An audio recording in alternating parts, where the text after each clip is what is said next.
Musicians for Freedom on UWS Community Radio and the International Community Radio Network.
his full body is cold. First time people seen him, they were so appalled. Except this is life, not a Kanye song. See, they figured that the feds couldn't do no wrong, cause they told us that it wasn't taking pics of flesh. We was like, okay, so we got no stress. Now her breast is in the database and so is yours. So you got a full spread, but it ain't in stores. Refuse and they pat you, touch and harass you.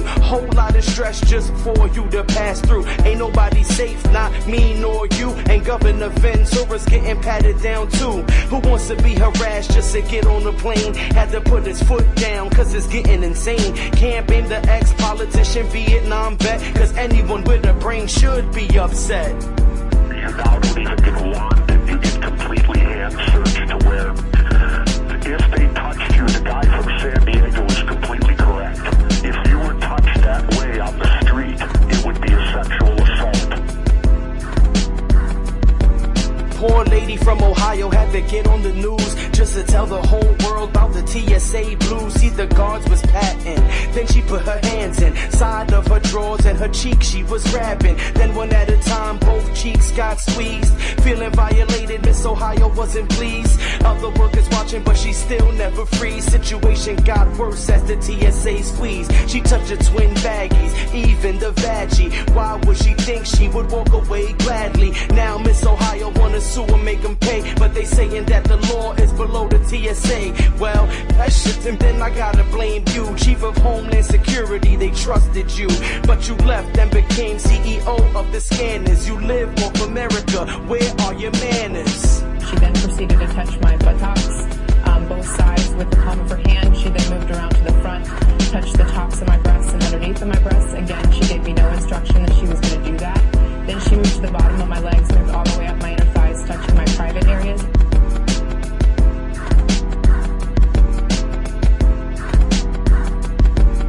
Amendment number 4 gets shredded every day, but my man Ron Paul says there is another way. Made Congress drop jaws. I really must applaud, cause he said the TSA needs to be outlawed.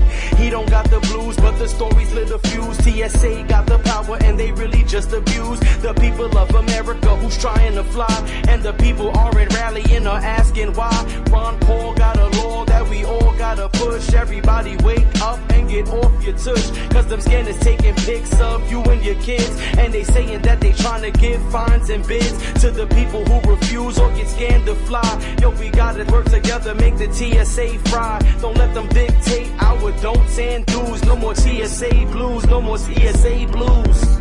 And on top of it, Governor, what do you think of Chertoff ordering the first scanners as Homeland Security head and then becoming the head of the company, making millions of dollars himself off this?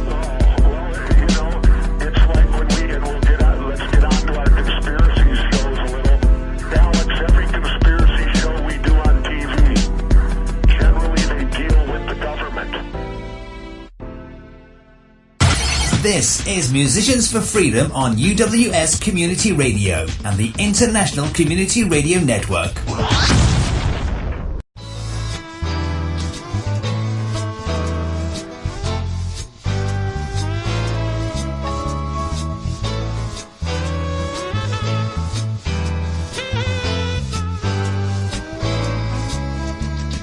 I have this good friend, and he asked me why all the time lately I've been leaving him behind. He looked at me and then, with tears in his eyes, would have told me, it took me by surprise. He said, I don't know what I will do when you're not mine anymore, because I have seen other guys with you, and I know what you're headed for.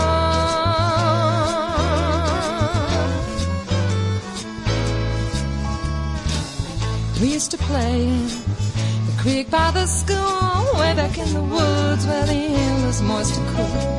The sky was blue patches, a canopy of green. The hottest summer days always seemed just like a dream. Oh, what I'd give to feel her again, like I never had no need to understand. Just wandering through those days as friends and coming home with sneakers full of sand.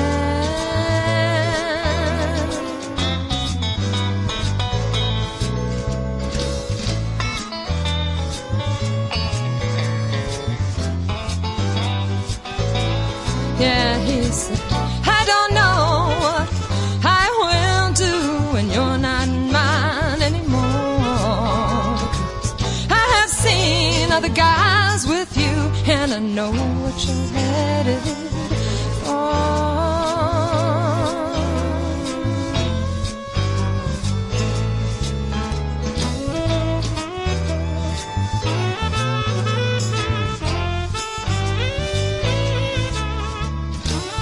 Growing closer or going far away, it seems like nothing's free no more and nothing seems to stay. Well, I had a lover, but just the other day when I found a phone number on his table, I said to him, well, I don't know what I will do when you're not mine anymore, because I've seen other girls with you, and I know what you're headed for.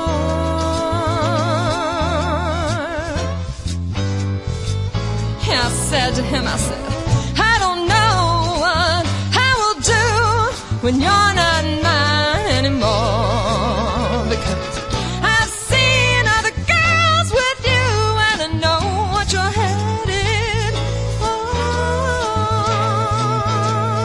No, no,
united we strike. U-N-I-T-E-D-W-E. Strike! U-N-I-T-E-D-W-E. Strike! I'm alright with united we strike. Stand in line with united we strike. Join the fight with united we strike. We need the millions of working class heroes who've had enough of being less than zero. All together right with united we strike. Don't fight, don't fight, don't comply. Not what they want. Ask why. Ask some questions. Do what's right. Do the right thing. Don't fight. Don't comply. Ask why. Join the fight. I'm alright with united we strike. Stand in line with united we strike. Join the fight. United we strike.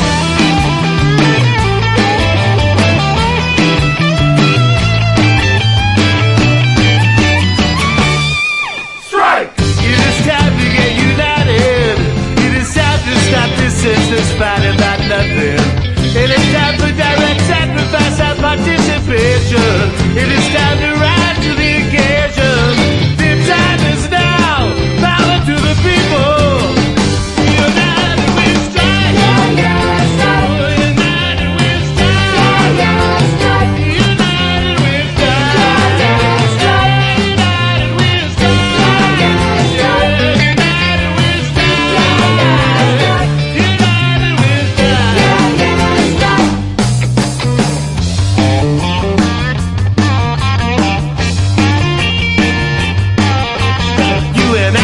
U-N-I-T-E-D-W-E. Strike! U-N-I-T-E-D-W-E.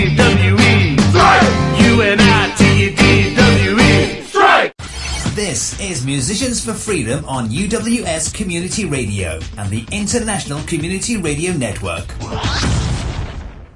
Hey, this is Detlev for Wake News Radio here from Musicians for Freedom. And as I'm talking, I'm actually hearing Karen in the background. Karen, are you there? I am, Detlev. Nice to have you back again on Sundays with us. Yes. I mean, how is the weather like on the West Coast?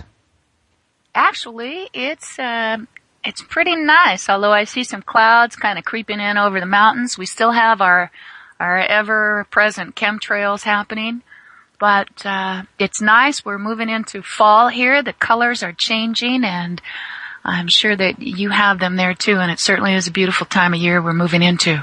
Oh, absolutely. And well, it's a little colder than usual, but it's still not really cold as it should be, because we had major CME, some M1 classes, which are still coming down to earth. So it's going to be great. Huh? What do you think? Well, I think we are living in very interesting times. And for people who don't exactly understand or may not understand what CMEs are, coronal mass eruptions. Do you want to tell them a little bit more about that, Detlev, since you have been following this for a while? Oh, and also welcome to Musicians for Freedom, folks. This is Karen, and we're waiting for Sharlene today. We're with Detlev from Switzerland, talking now about coronal mass ejections, eruptions. Yeah, well, it's more, I think, ejections, because the sun is actually ejecting something, which is huge. It usually is much bigger than Earth, which is being ejected. But it falls back to the sun usually. But some is coming to Earth. So, and that's why we have global warming. That's because of the sun, you know. And recently I had a discussion with someone, who was a believer into the CO2 scam, thinking that CO2 is actually creating a global warming. And I posed a question, and the question was, do you know why it is colder during the night than during the day? Is it because there are more people breathing during the day, so it is getting warmer? He looked at me, was completely confused. And, maybe he got a little education here. Well, yeah, did you clarify the answer any further? Well, I had to, because he just, he dropped his mouth sort of, so I had to, and I said, well, it's colder during the night because the sun is not shining. As a matter of fact, at least at this part of the world where there's night. So, that was the answer. And I think, he was sort of pissed off, I think. And he left me standing there, explaining it. Those are the experiences in the world. Go ahead. True. I remember having a great conversation with Marcus McEwen and his wife, Paola Ambrosi, and he was talking about how people are sleeping, but literally, too, if you walk into a room where someone is sound asleep and you turn on the lights and you wake them up, they're going to be angry. Their first reaction is going to be anger. Why'd you wake me up? What's, kind of surprise, shock. And that's a good analogy for what it is. We kind of pull them out for a couple of minutes to give them a glimpse of the real light. And it can be too much for people. A lot of them need to go back into their caves and keep hibernating. Yeah, especially if you had a very nice and luscious dream, maybe. There you go. Here we go, don't we? So that's an interesting one, yeah. Well, I'm sure people are listening now who have read in the news or seen it somewhere in the Matrix media. There has been quite a few earthquakes taking place over here in Europe, actually in eastern Turkey. And, so far I counted about 50 or so, above 4.0. Okay. So no minor ones. And the biggest one was 7.3. So that's quite a bit, isn't it? What do you think? It is. Actually, Al, called some of our friends this morning when he saw that Turkey had a 7.3, but I don't think he was aware of the fact that they had 50 other earthquakes. Oh, here we go. Here we go. Sharlene, hi, how are you? Well, I'm good. How are you doing, Detlev? Oh, I'm fine. I'm glad you are here. Hi, Sharlene. Hi, Carrie. And Tom's here. Tom Satriano. Oh, Tom, we did play your song already. All right. Yeah, so we'll have another one during the show. And you will most probably, hopefully, talk about your song and how you came to the idea and how you did it during our show today, won't you? Okay, Detlev. Well, thank you very much. Well, you're welcome. Detlev, I'm sorry I didn't get around to making that YouTube. It's really longer than anything I've ever dealt with. The Jordan Page and Steve Phillips from last week. Oh, really? Yeah, so I don't know. I can get around to it. Is it easy for you to make them? It seems like you make them easily. Yeah, well, I mean, I could, but, it's a little late already, isn't it? Yeah, well, it's a week, but I mean, I definitely want to get it done because I want to, and so I was thinking about doing Jordan, 1 hour for Jordan, and making a separate video for Steve Phillips, 1 hour. Okay, agreed. Okay, all right, then I'll try to do that then first thing tomorrow and get it to you guys. Yes. Okay. Cool. Yeah, so, Karen, before you continue, so say hello to our audience as well. Sharlene and Tommy. Hello, audience. Hello, people of the world. Hello. Yeah. Well, that's wonderful. Yeah, we started, with all those ugly news, about these earthquakes in eastern Turkey, about 50 or so just today. The biggest one was 7.3. So, we had thousands of dead people, so we had to, it's a severe thing. Where was this at? Where did it happen at? in eastern Turkey. Oh. Over here in the close to the Mediterranean area. Yeah, there's more earthquakes going on around in the world now than any other time, and where they could record them and follow them. So something bad's going on with the earthquakes and. Yeah, I just followed another YouTube video where they explained that the fault lines are actually moving.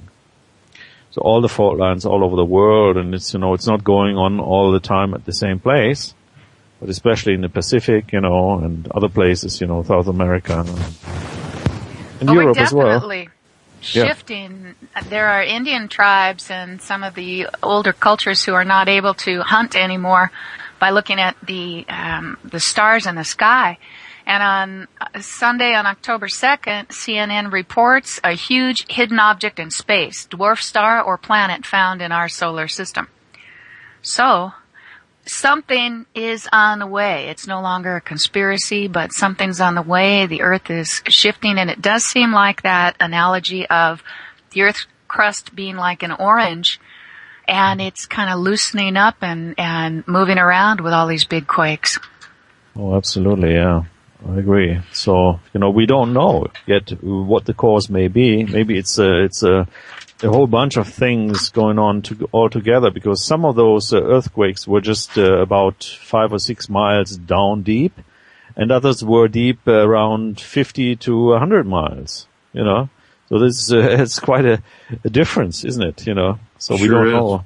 We don't know. Maybe it's HAARP as well, That sure could be. I mean, there's earthquakes going on where they've never had them, or they've rarely had them, and that's the scary part. That when they're happening in places where they're not known to have them, that's going to affect the places that are known to have them. And that's kind of the way the underneath works. And between the fracking and the underground explosions and Lord knows what else they're doing. They've done nuke testing underground and whatnot. We don't know all that they're doing underneath the ground. And when you talk about the disparity between a few feet and a few miles, or quite a few miles, that raises a red flag, doesn't it? Absolutely. And a lot in the ocean around Vanuatu seems to have just be an earthquake central. Every time I look, I see Vanuatu, Fox Islands, Aleutian Islands, lots of them happening out in the ocean. So it's just going to be so interesting to see what comes with all the predictions with the Mayan calendar. I was listening and going to a website called rabbithole2.com, and there's a lot of information on that about the destroyer star, the fact that the ancients knew that at this time in history it was coming around again. He talks about every 188 days we have some kind of massive thing happening, like the Japan earthquake. He says 322 is the next day for something, and that every 3,600 years we have a major event, like the exodus of Egypt, tsunamis hitting Scotland. Plato dates the sinking of Atlantis, and then the die-offs of the woolly mammoths and the dinosaurs also within that time period of 3,600 years. So hold on to your hats. Yeah. Yes, indeed. Yeah, it's it is scary times. I mean, and I think that's why people, whether they're truthers or whether they're staunch, the other side, like the staunch patriots and stuff, everybody knows somewhere within their soul that there's some nasty stuff coming. It just, it all signs point to it. And boy, I think I feel better knowing what the 20 things could be, rather than sort of walking around, wrapped in my flag, thinking that, God or some other entity is going to save my ass. Oh yeah, absolutely. And, very strange was this 5.0 earthquake in southern Texas recently. There you go. Never been any of those earthquakes. And I also read or listened to a radio transmission from the U.S. A trucker was actually talking about underground cities in Texas where he had to make a delivery with his truck, and he was accompanied by military cars and vehicles, you know, and was directed down, like something. And he saw buildings underground up to 27 stories. Can you imagine? Wow. This is all built by your tax money, I guess. Yes, we're not invited. Right. We know a bit more about the ones under our airport here in Denver, but that raises a great point. If they're doing it under here, it's not exclusive to Denver. Oh, yeah, and the underground cities and whatnot that you read about, that's all part of that continuity of government. And these things, they are planning ahead for something where they can't be in our atmosphere. It looks that way. And boy, oh boy, that doesn't make us mere mortals feel too safe, does it? Yeah, and he was also talking about in this video that he saw about thousands of people already living there, And he made also a reference to deep impact, because you may have noticed Obama just announced that he will withdraw his troops, or the American troops, from Iraq. Yes.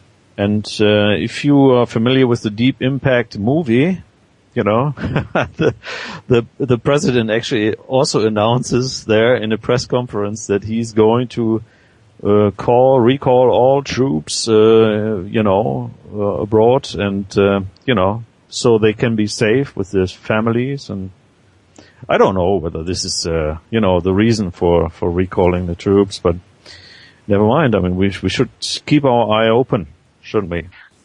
I've heard they're recalling to reposition. Yeah, to reposition them, to put them in. To possibly take them out of Iraq and put them into Pakistan. Yeah, sure. This is also possible. Yeah. Or to take them out of abroad and bring them home to American soil so that they can herd us off to FEMA camps. Well, that's what you said. And Morgan Freeman. I remember Deep Impact. It's the plot of the movie generally being that an asteroid is coming.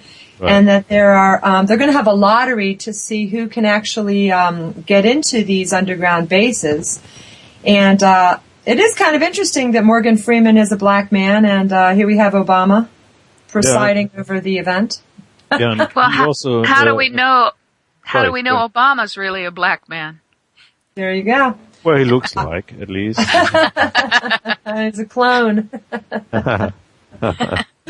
Well, I've just been watching so many X-Files. I just watched Fight the Future. That's the first X-Files movie.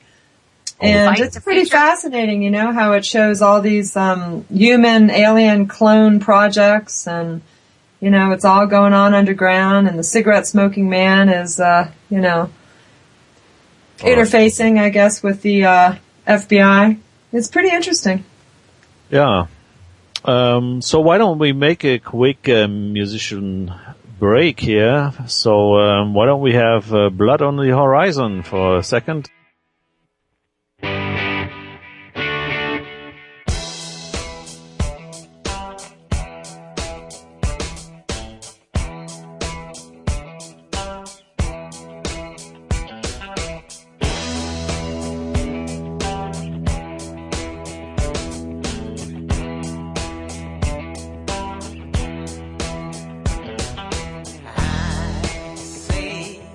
Blood on the horizon.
This is Musicians for Freedom on UWS Community Radio and the International Community Radio Network. Welcome back, folks. This is Sundays with Musicians for Freedom. We have Sharlene Holt from musiciansforfreedom.com. And we have a very special guest today. We're going to have live music. We are featuring Tommy Truther in studio, who also is responsible for our United We Strike song. Tommy Truther, welcome to the program. Thank you. Karen, that's very nice. Yeah, it's all my fault. United We Strike has a theme song. That's right. Now tell us about it, because we're really enjoying that. Every time I play it, I like it more. You got a good eclectic mix of all kinds of styles in there that really work well, and it's a fun song. Yeah, it was fun to record. It really was. The whole process has been just grand, and it was just a couple months ago, when it was Rick in England there said, "Oh, I really like to have a jingle for my show, United We Strike theme song, kind of jingling." And I thought, oh man, all right. So I actually came up with that, with the main, the I'm all right with United We Strike bit that night, that Sunday night when I got home. And then I think shortly thereafter, that slow sort of bridge part two were the first two that I had. And then I think I even sang that maybe, the next Sunday or whenever the next time I was back. And then I just thought, well, it kind of needs something else. And then that kind of you and I, the spelling bit sort of came by. And I thought, well, I know there's still a lot of Bay City Rollers fans out there. Let's put in something that sounds like, and just kidding on that one. But yeah, there are not too many spelling songs there besides Saturday Night and now United We Strike. But anyway, so, and then, and then I don't know what sort of, I think I remember Karen calling it, it sounded like tequila. We had this ending thing where it's kind of the tequila bump, bump, bump, bump, bump, bump, bump. Yeah. And then I was kind of thinking in terms of, Smokey Robinson's Going to a Go-Go. We kind of had that, and then we kind of, and then with the Boys by the Shirelles, that the Beatles also did too, with the yeah, boys.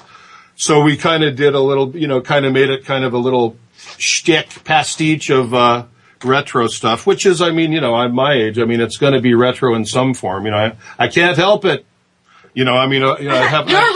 I'd have to rap, yeah, because I'm retro, crime in Italy, So anyway, after the four little bits got written and then it sort of all pasted together, it was all sort of like, it felt like it was all in a box, like there was, everything was sort of a count of four and everything. It seemed like it was, all right, we got to do some cutting and snipping. And so that's when we thought, well, let's not have a break there. Let's just go right to this and let's only do this twice. And we sort of that's where the modern recording is so amazing, because you can kind of literally cut and paste and see what it sounds like without having to re-record things, So that, that's what's great about working with this guy, Phaser, this Michael guy, is he's old school. He's, brought up learning how to play electric guitar like Clapton and Hendrix, and he actually can play really well. And I'm hoping to feature him more in, in upcoming recordings and whatnot and take advantage of his prowess there. And so he's, and he learned recording the old school way. And so he's got, the microphone I'm using is it's called it's I think a 247, I think is the number. It's a 1961 Neumann mic. Neumann makes the greatest vocal mics, and it came out in 1961. And it's known as the Sinatra mic, because when Frank Sinatra recorded with it for the first time in 61 or 2, whenever he recorded, he said, I don't want to use another mic ever again except this mic. So I know that his original mic still sits at Capitol Records in LA there, and it gets used from time to time when people want to use the Frankie mic. So it's just been a wonderful blend of, old school recording. Even some of the stuff we're doing is going on to tape. You never hear about anything going on to tape. It's all this, just do it yourself digitally stuff. And, and I can hear the difference. This is something where you burn a CD and turn it up loud in your car. It sounds like a record, not like somebody's record they made at home, so very, very worth the extra effort and stuff. And the great news is that he has really bought into this, the whole thing. I mean, because he told me at the beginning, well, I'm not far as down the hole of this truther stuff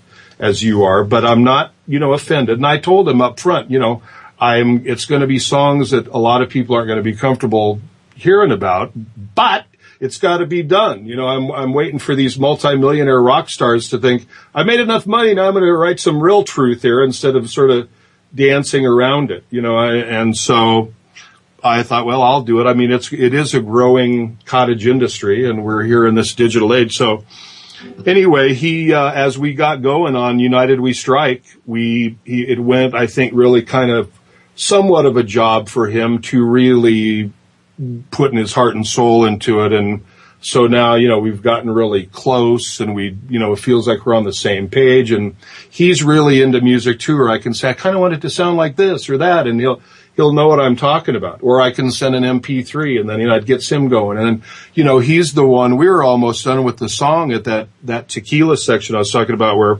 I just used to sing, United We Strike, da, da, da, da, United We Strike, da, da, da, da.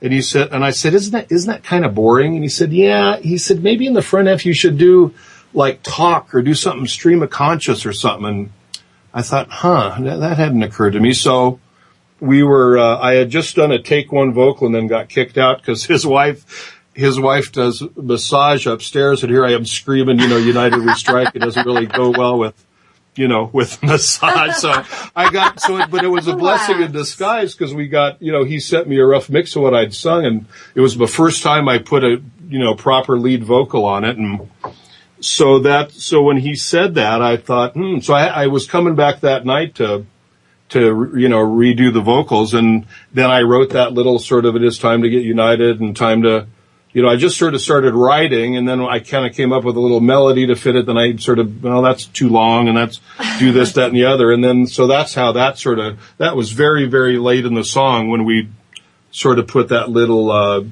addendum on there. And then whenever it's something new, it's like, oh, that's my favorite part now and whatnot. But, putting his lead on was fun. His lead was, because at first it wasn't exactly what I was hearing. And then he comes up with this lead, it's like, oh my God, it's just sizzling. So we've had a blast, and we're almost done with We Are Change. Well, I shouldn't say almost done, because we've got this coda that we've got to work on, but We Are Change is making great progress. It's going to be a nice song when it's done. It's been through a bunch of changes too.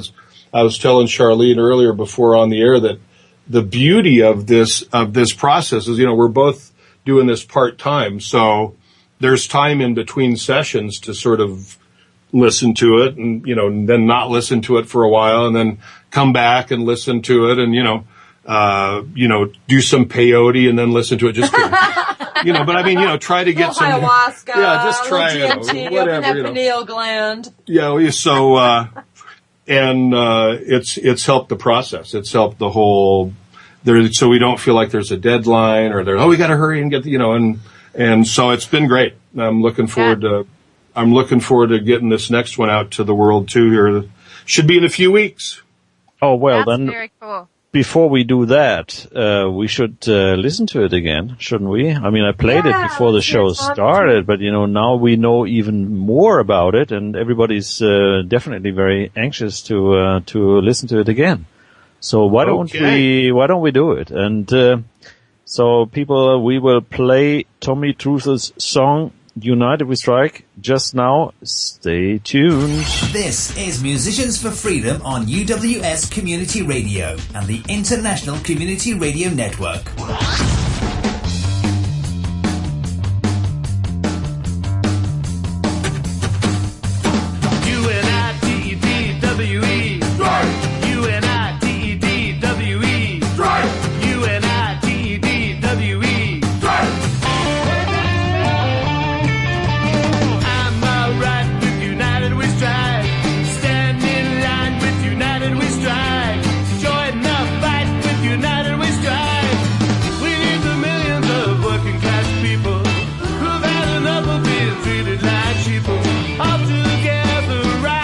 United we strike. U-N-I-T-E-D-W-E. Strike. U-N-I-T-E-D-W-E. Strike.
one. Welcome back, everyone. This is Sharlene with Musicians for Freedom, and it's a beautiful Sunday here in my home studio in Denver, Colorado. And I have in the studio with me Tommy Truther, who just created that marvelous theme song for the United We Strike radio program. And he's here with us today. Tommy, you're going to play a few other of your original songs for us today, aren't you? I am. Yay! Yay! Tommy Truther. Have you got one of those? I love him. You need one. You need your And own I Tommy. hope I need my own that someday Tommy Truther he'll song. be mine. I don't think I will. Probably will stop. And I then think I'm done with theme songs for a while now. I want to just sort of here. I'm gonna, because I've gotten this song I'm gonna do. We really should have done it at the outset because, as you guys know, I'm a red-blooded American patriot, and I believe in my God, and I believe in my Bible, and I believe in my country. So I wrote this because I am such a devout patriot to the American way, and I love that we're in a bunch of illegal wars and killing women and children all over the world. I love all that. You guys know that by now. That's why I became Tommy Truther, so I could extol the virtues of Reaganism and all that good stuff that we grew up with. So, on that note, I've wrote the Star-Spangled Banter, is what it's called, and here it goes. Oh, say, can you see what I'm seeing? I see trouble ahead for us all. Can you see that it's time for our freedom? Banks and corporations must fall. There is more than enough for us all. The Federal Reserve started in Jekyll Island. They plotted to steal all the gold. The story's been told, but the people ignored. Now it's close to complete control.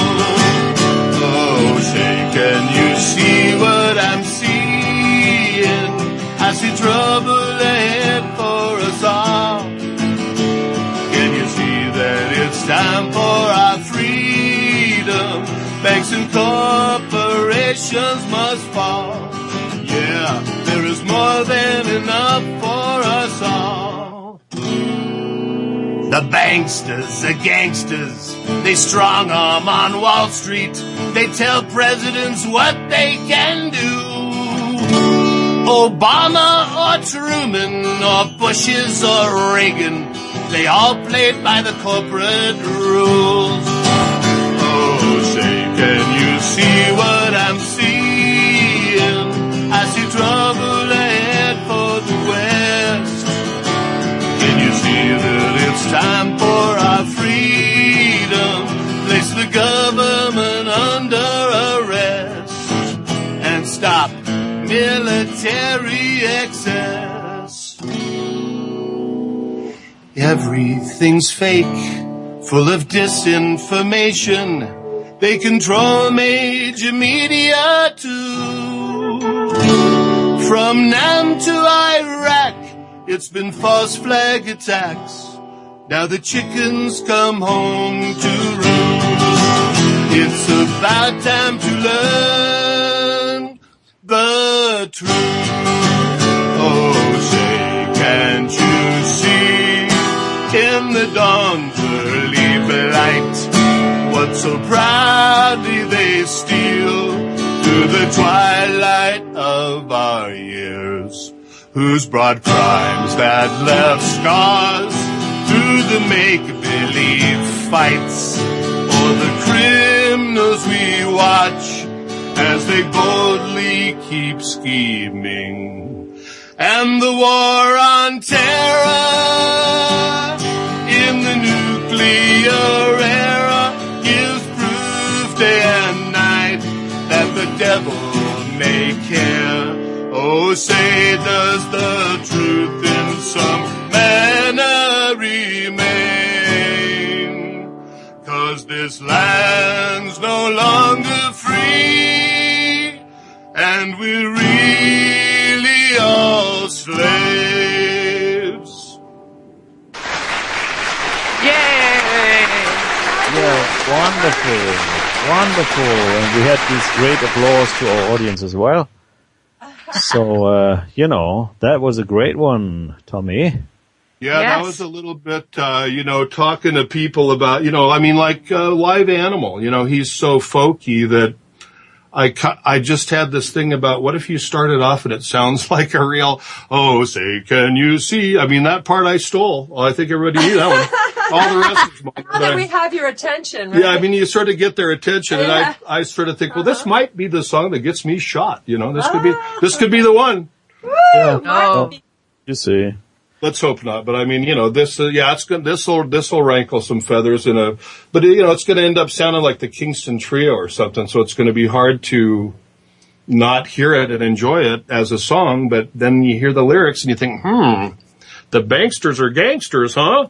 It's really funny, just real quick on that Occupy movement. I mean, and who knows where it's going to go. And you're hearing these words about that, George Soros and lefty billionaires are financing it and corrupting it just like the Koch brothers and whatnot did with the Tea Party, so we got to be vigilant. But I can tell you this from Denver's point of view, our Occupy movement were these generally open-minded people that go down there and probably leaning to the left, probably liberal, more progressive, but aren't those more open-minded people anyway? So, I mean, but we were able to get, the We Are Change guys really went in there and really went after them and really enlightened the kids about, hey, it's not about raising taxes on the rich. It's about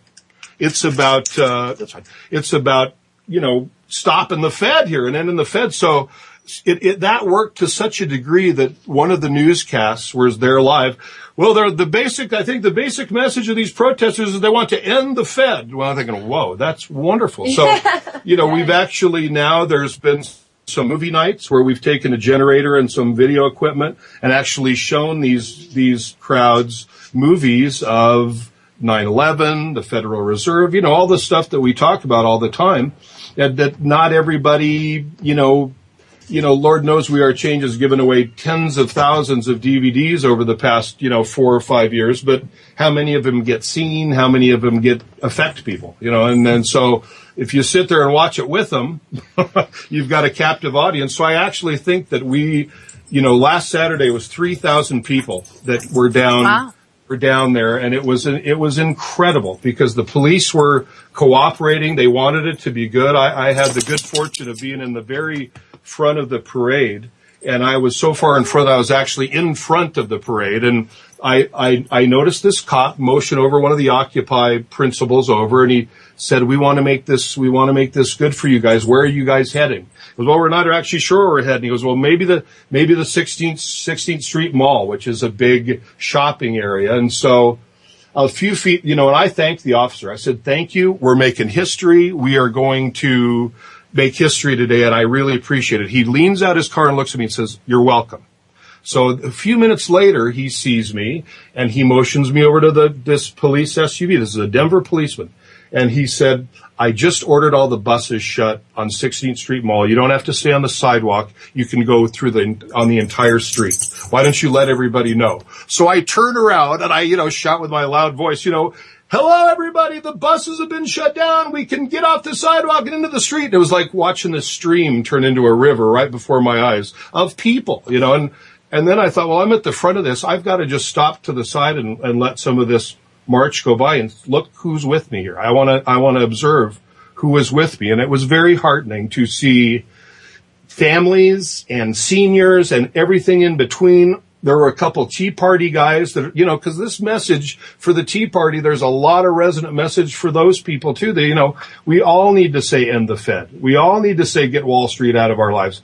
So I thought it was incredible progress last Saturday. Now I did not go this Saturday, but Sharlene did. So you can get an up to the minute report. I know it was about a third of the size. It was only about 1,000 or so, but I don't think it's going away. And if we can keep big money from co-opting it and turn it into an Obama re-election thing or something, and I think that's what I think that's what the Gaddafi killing and this bringing the troops home, the bankers want Obama back. If you got to look at it from their point of view, he's been doing great for them. So I'm absolutely certain now he's going to get reelected. And then soon after that, and it probably could be 12-12, right after the election, 2012, kablam.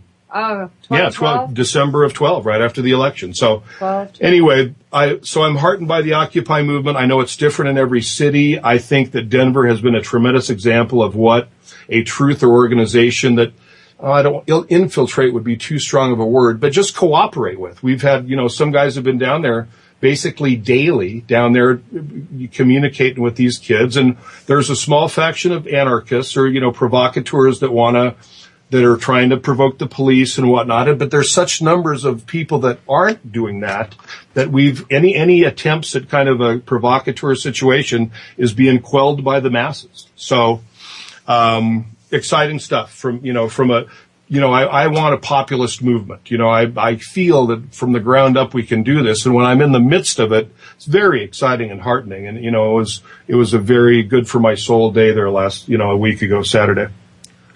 I'm encouraged by this movement, very encouraged by it, because even with all of the people who still have their fingers in the pie, who are trying to pull people in different directions, what I believe that I'm hearing, and it sounds like from you and from the other people who've been out there right in the middle of it, is that many people are wanting to wake up. They know something's wrong, and they're much more open to learning about the truth of what's happening than swallowing more of the lies. What about you, Sharlene? Yeah, I would agree. I was down at the 16th Street Mall yesterday for the zombie crawl, which was so much fun. We did it last year, too, and it was like a lot of fun. One of our girlfriends from We Are Change, the one that did the DIA event with the We Are Change guys, and she moved to California to go to medical school. Well, her name's Katie, and last year she showed up, I remember, and she had on her nurse's outfit, and I got this great picture of Katie in front of the Walgreens, right in front of the flu shots here, okay? Oh, man. I just got her blood dripping in her ghoul, act on.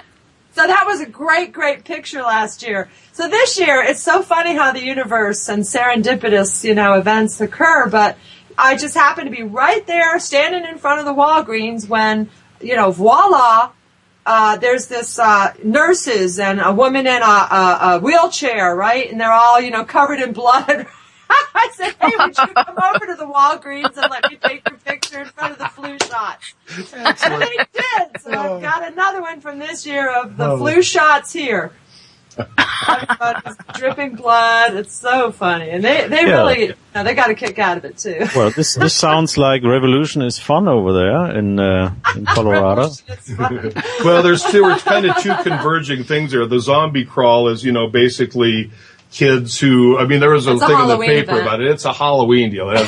But it commingled with the Occupy movement who were down there, too. So you were seeing, real patriots with zombies kind of cohabitating there, and zombie patriots. And zombie patriots were all there too. So it was, there's going to be some great pictures on the web about yesterday's events. The dual events going on there. Yeah. And so my daughter, one of them was down there with some of her friends, and so I take little clips with the video, the flip, video. So I'll try to make a YouTube. I got to get Jordan Page and Steve Phillips up first before I do anything with any of that. So with regard to the political demeanor of the folks down there, I had a chance as I was walking back from the zombie crawl. I was walking back to my car at the parking garage.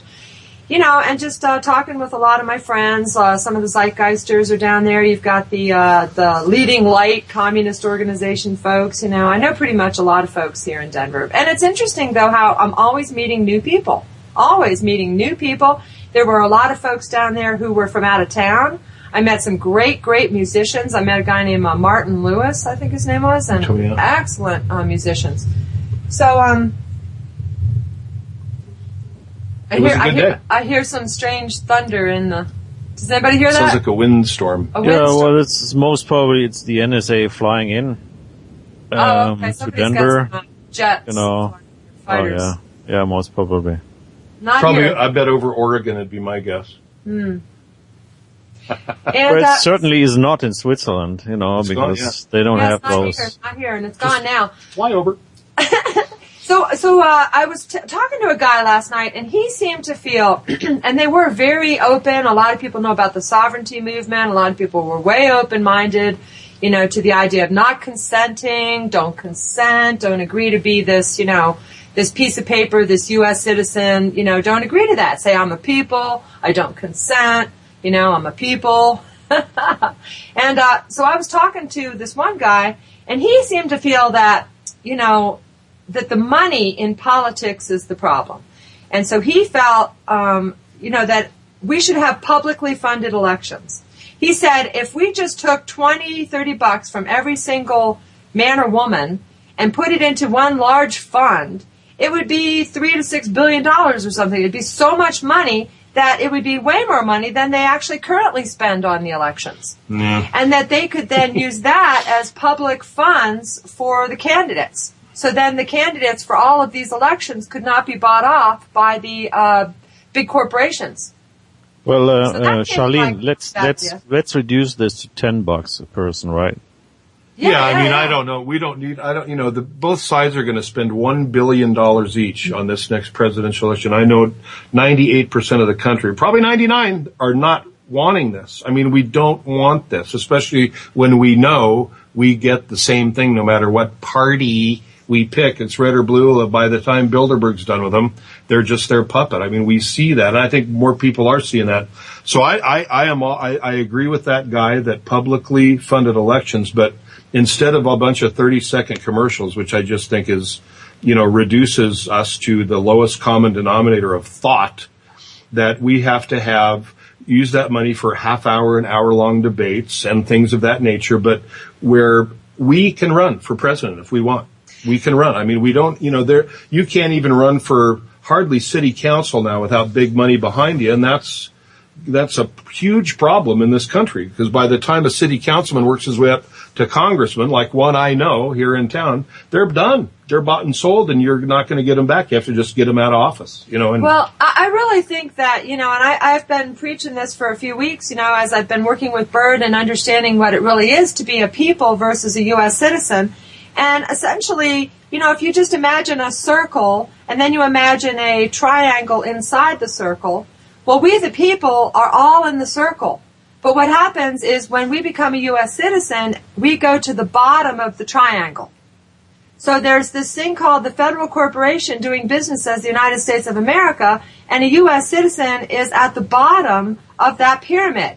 And so every single office above, TSA is above us, Obama's above us, everybody's above a U.S. citizen in this pyramid structure. But as people, if we get out of that pyramid, now we are above them. Now we actually, as people, we are their bosses.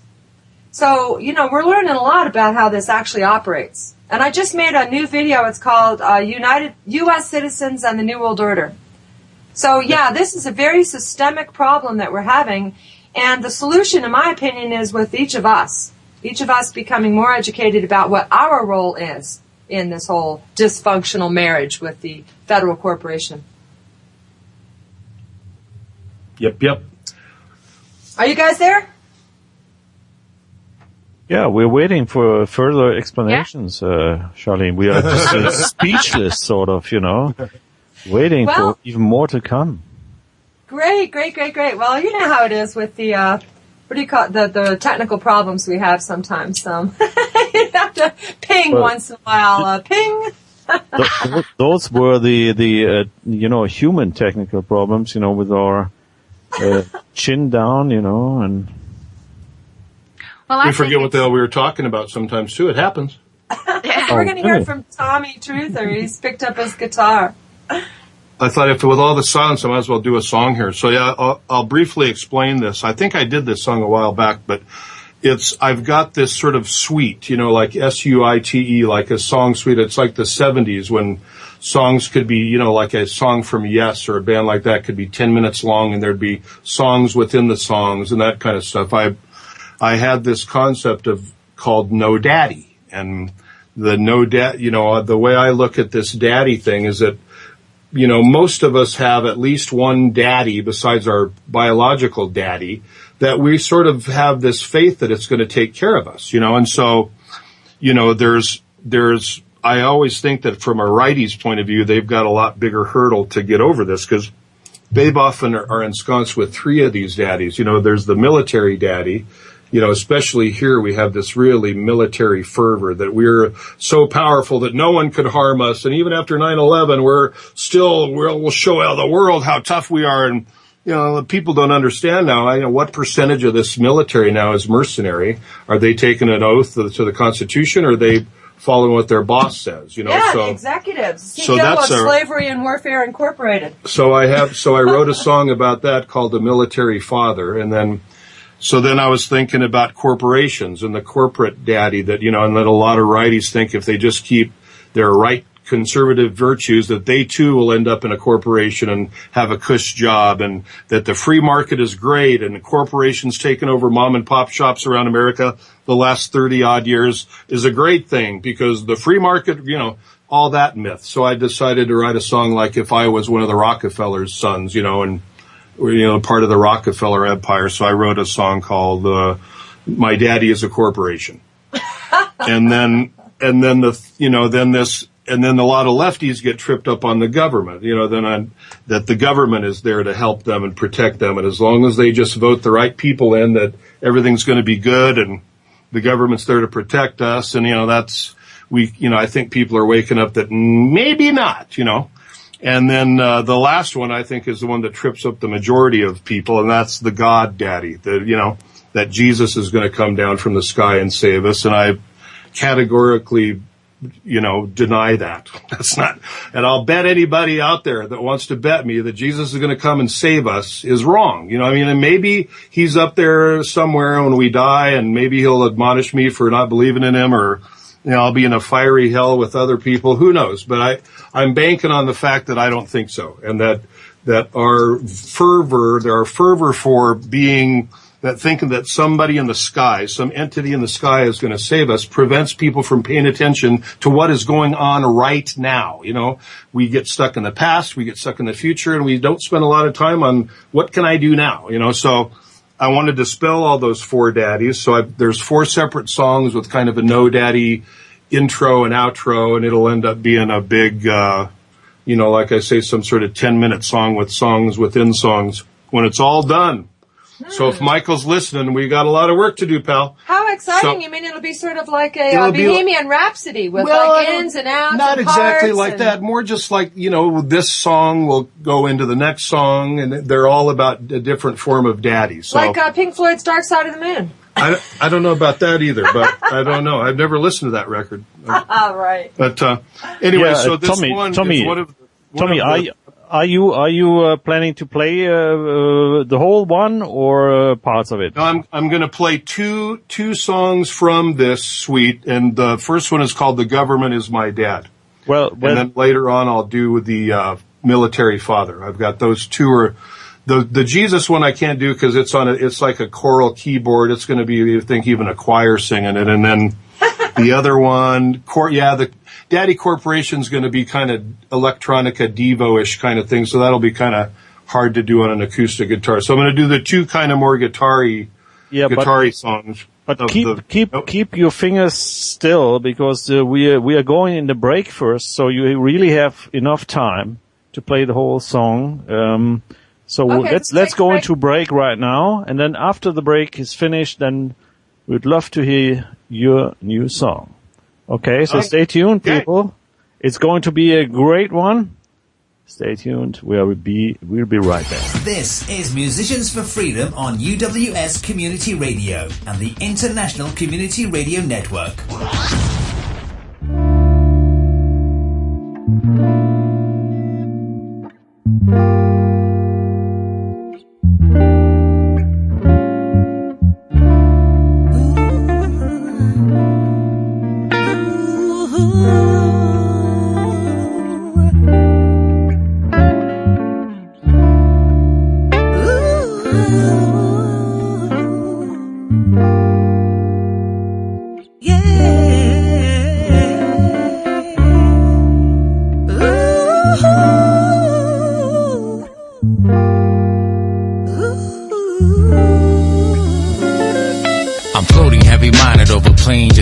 dreaming of a place where people follow their hearts, where material lust was a thing of the past, and corporations couldn't buy a man's soul with cash, and since money bought trouble, it was all burned. Love and respect would make the world turn. We were bartered for goods, every hood had peace, in a land full of nourishment so all could eat. Picture no starvation, war between nations, where every day it's a celebration. And it's okay to smile, shake hands and hug, cause to get a record deal, you don't have to be a thug. The sky's always clear, no smog and no tears in the eyes of a child, cause she's living in fear. No guns or bullets, bombs or borders, no secret societies, new world order. Prisons don't exist, cause crime's obsolete. Freedom is real and love rules the street. Freedom is poetry over a fresh beat, and the sound of light never sounded so sweet. And just to make it complete, there are no elite. All people are equal, white, yellow, or brown feet. Smile at each other, give a pound when they need, rather than grease, stress, bullet holes, or lose teeth. Say love, L-O-V-E. What about peace between you and me? Freedom. Put your hands in the sky if you believe we can find it tonight. I said love, L-O-V-E. What about peace? Freedom.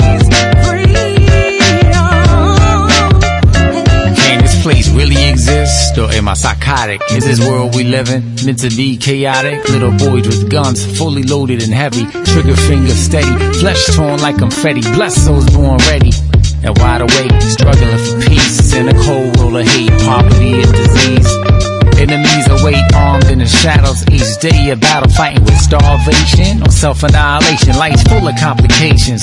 The media and school systems got your mind in prison, trapped in a box of limited thought and vision. From pediatrician to mortician, the struggles continue. It's just paying the rent, takes every last cent. The present quickly turns to past tense.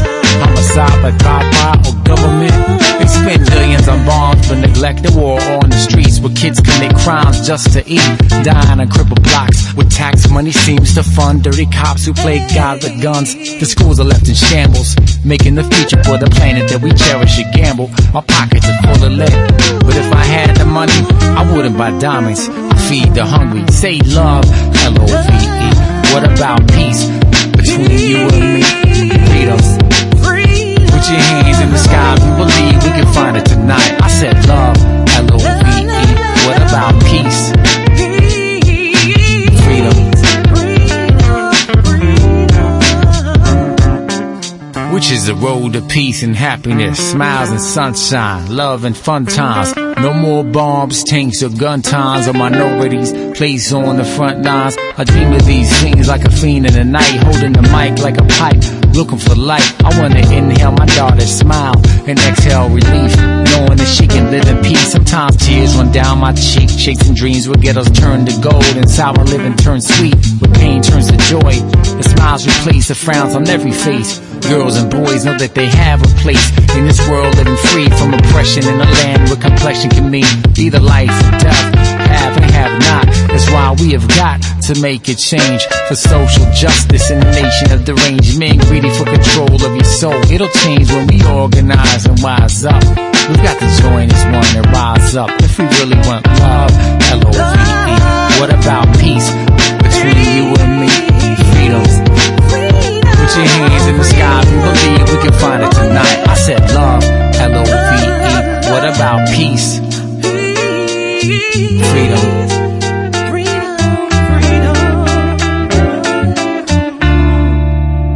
Talking about freedom.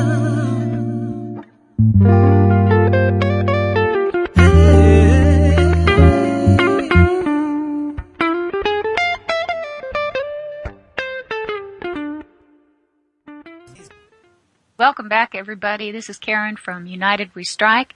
On Sunday, this is Musicians for Freedom. We have Sharlene Holt of musiciansforfreedom.com. Detlev is in Switzerland. He is producing today. His website is wakenews.net. And we are featuring Tommy Truther, who has given us not only United We Strike for our song, our theme song, but also was just talking before the break about some other songs. And Tommy, I'm going to turn it over to you now and let us know which song you are about to play for us. Okay. Thank you, Karen. Yeah, this is called The Government Is My Dad. And, and it's just from the perspective of some some guy that just thinks if he just votes for a Democrat, things will work their way out. Kind of that spirit. The sadness. I used to be one, so I'm speaking from experience here.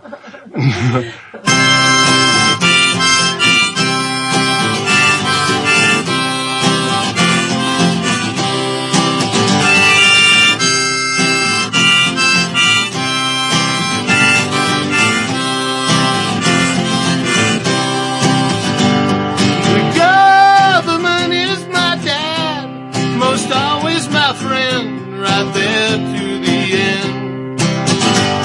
I trust that they will do right, especially the ones who are on my side. I vote every 2 years or so. I'm sure that it counts as far as I know. 'Cause government will protect the good things in life, like me and my wife. We just have to get the right ones in, trusting folks who hardly ever sin. 'Cause this is the year we can get a win, and all through the USA we can be proud, we can be proud. We'll raise up our glasses and toast, and we will be loud, we will get loud. My government cares for me.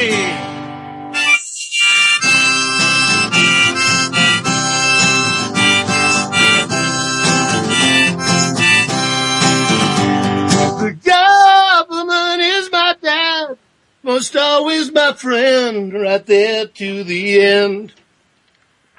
I trust that they will do right, especially the ones who are on our side. Don't you love being red or blue?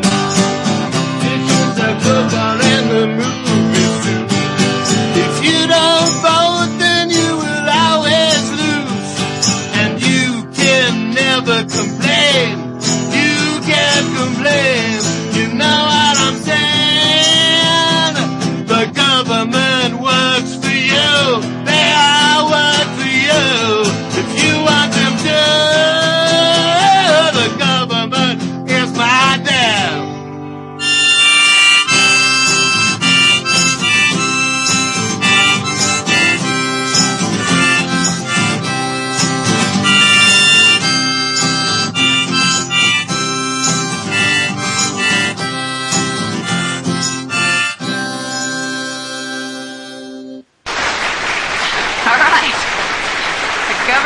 My dad.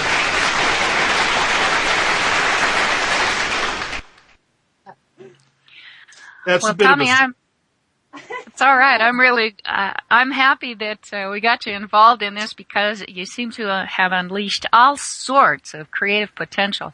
Your words are terrific. Yeah, a buddy was in from, I haven't seen him. He's was a high school mate. He's been living in the Bay Area, so I got him.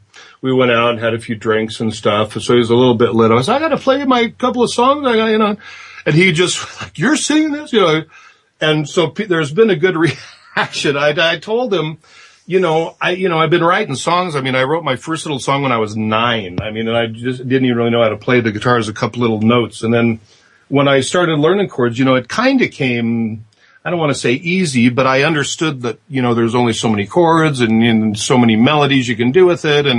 But it seems like now that I'm older, I understand the whole thing, and an idea comes, and it doesn't have to be me sitting down playing anymore. I can think a melody will just come into my head while I'm shaving or Lord knows what. And then, of course I got to scramble to record it because I can't write it or often remember it. So I'll just put it down and then it's good. And then so it's been a very flowering period and it's been, because of all this and you guys, encouragement and realizing, wow, this whole truther movement put to music is a whole different banana than, some of these other methods that we're trying, the megaphone and screaming at people that, it's kind of one of those things like music is the water. And if you get if they hear it, people think, I'm thirsty. I want a drink. But if you're sort of forcing them, say, hey, take a drink here, or they're not ready for a drink. So you want to play music, get them thirsty, and then hopefully draw them in, and we can get some of these couch potato suburban, that maybe were activists or have been active in politics or some kind of community things, or to really use those skills on a bigger scale. That if we can get more people woke up to some of these basic fundamental things, the Federal Reserve, that what our government's doing, the stuff that just happened in Libya is a great case in point, that will stop this jingoistic John Wayne movie that we seem to be perpetually caught in, Well, it has to be a shift in consciousness, a complete shift in consciousness, where people start understanding that all of us are under legal conquest. Somewhere, each of our lives are tied to paperwork in some bureaucrat's office that is restrictive and prohibitive and totally is against our God-given natural rights of life, liberty, property, freedom, and happiness.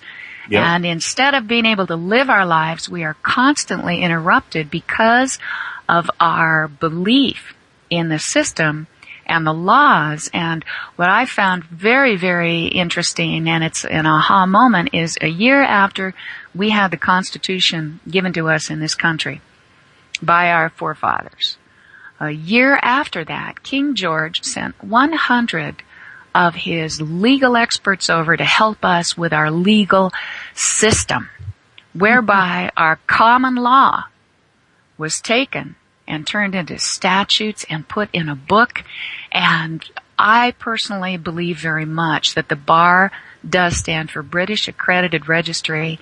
And with that act right there, we have been under legal conquest ever since, and they've been tying up the rest of the world with this. And once we break free of that, once we understand that our lives should be about clean air, clean water, healthy food, self-sufficient neighborhoods, and love, that we can have absolutely wonderful lives when we stop believing the propaganda that our lives have to be centered around these rules and registrations that are totally against our natural rights, then we'll really have something. And that's the awakening that I'm hoping is happening now. Yeah, it's interesting you bring that up. I've done some research and talked to several people who call themselves LaRouche Democrats. Have you guys heard of LaRouche Democrats out your way? I always thought of him as a Republican kind of guy. Karen, is that Detlev? Probably not, because it's kind of an American guy. But have you heard of the LaRouche Democrat movement, Karen? I've heard of the name. I'm thinking, is that? Well, you go ahead. No, I'm not. Yeah, it's Lyndon LaRouche, and he's one of those guys. The righties think he's a lefty, and the lefties think he's a righty. He's been a maverick without question the last 50 years. He's I think he's almost 90 years old. He's definitely in his 80s. I mean, he has been a really good predictor of our financial straits that we're entangled in. He has this very bold idea, and the bold idea is breaking away from the British government, that we are an extension of the British Empire, just like you talked about. And I think it probably does go back way back there when they made this deal. And his radical idea is to break from the British government and align with Russia and China and form an alliance with those two superpowers, to where the three superpowers would get the other countries, the Germanys and the other, to come with us, and it would be the end of the British Empire. Then he proposes this. He calls it Hamiltonian commerce, and I'm not an expert on the economy stuff. Does he advocate Hamiltonian commerce? He advocates Hamiltonian commerce, which is this credit system whereby he wants Russia, China, and the U.S. to align a work program that would bring natural resources from Siberia and Alaska and bring them down to the populous areas of China, Russia, and the U.S., all the way down into Mexico. And he wants to turn some of our desert areas into places where food grows. And I mean, on paper, it's like, this makes sense. And it's actually a plan the first thing of the LaRouche plan is to impeach Obama. Well, it's like, okay, we'll do that. And then what? I mean, it's like, how are you going to, we couldn't impeach George Bush. How are we going to, and not that Obama's that much better, but in fact worse because he's more of a liar. We knew Bush was a criminal. We, so Barack is smooth. He's smooth. But they want to restore Glass-Steagall, and the Glass-Steagall Act was something that Bill Clinton ended at one of his last acts as president. I use that word loosely, to basically eliminate any rules and regulations and checks on Wall Street, and hence from 1999 on, we've had this runaway casino Ponzi scheme gambling. Wall Street's turned into a casino, pure and simple. Well, yeah. And that's the end of this Glass-Steagall Act. So he wants to restore the Glass-Steagall Act, and you'd think that you could get the 99% so-called to be right behind that. If we could just start with that, it would be a start. But anyway, so I'm intrigued with the LaRouche movement. But for people who don't know, I have heard of them. And the Glass-Steagall is where you could either be a banking institute or an investment house. Basically, and so yes. so it's combining both. It broke down the barrier between the banking and the investment. Right. It was put into place after the Depression, so there couldn't be that run on the banks and what happened during the Depression. So Glass-Steagall has been in place since the 30s, and then in 99, and it's like I try to tell people, it wasn't that Bill Clinton decided to do that. He was told to do it. Exactly. Just like the other guys are told, hey, we're going to have this, the Saudis and the Brits intelligence are going to get with our CIA, and we're going to have this 9/11 thing, and you guys are going to cooperate. Okay, George Bush said, well, all right, will I still be rich? Okay, then I'll do it.